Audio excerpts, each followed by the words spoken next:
یہی وجہ ہے۔ وہ بخاری مسلم کی جو معروف روایت ہے، جس کے روایت راوی انس رضی اللہ تعالیٰ عنہ ہے، نبی علیہ الصلوۃ والسلام نے کیا کہا تھا؟ لا یؤمن احدکم، بہت توجہ چاہیے ہے، چونکہ رسول سے عقیدت کا حوالہ ہر شخص دیا کرتا ہے، رسول کی رسالت کے حوالے سے ہر شخص مر مٹنے کی باتیں کرتا ہے، جذباتی نعرے ہر زبان پر ہیں، رسول اللہ کی عقیدت کا جذبہ ہر دل کے اندر موجود ہے، لیکن رسول نے کیا کہا ہے وہ بات توجہ سنیے۔ رسول نے کیا کہا تھا؟ لا یؤمن احدکم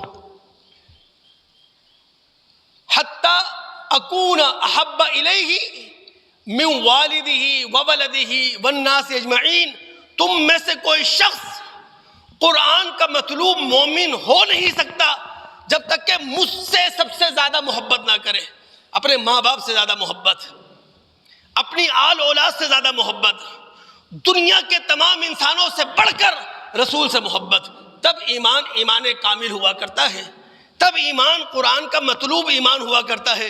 دوستو یہاں بات سمجھ لیں، یہ جو ایمانی کردار ہے، ایمانی اخلاق ہے، ایمانی اقدار ہے، یہ کیا چیز ہے؟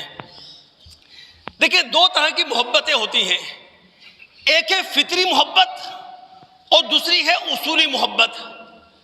فطری محبت جو ماں باپ سے ہوتی ہے، بہن بھائیوں سے ہوتی ہے، رشتہ داروں سے ہوتی ہے۔ اصولی محبت جو خدا سے ہوتی ہے، رسول سے ہوتی ہے، رسول کے دین کے ساتھ ہوتی ہے۔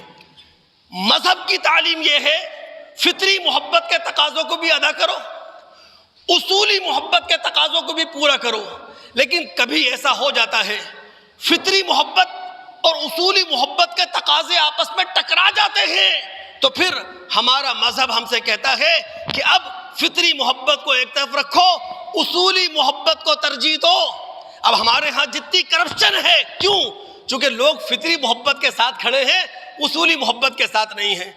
جتنی لوٹ مار ہے اس لیے کہ لوگ فطری محبت کو تحفظ دے رہے ہیں، اصولی محبت خدا اور رسول کو آنکھیں دکھا رہے ہیں۔ ہمارے ہاں جتنی بھی دھینگا مچتی ہے سیاست کے نام پر، مذہب کے نام پر، وہ اس لیے کہ فطری محبت اس کو ترجیح دی جا رہی ہے، اصولی محبت کو ترجیح نہیں دی جا رہی۔ اللہ رب العالمین ہم سب پر رحم فرمائے، اللہ رب العالمین ہم سب پہ کرم فرمائے۔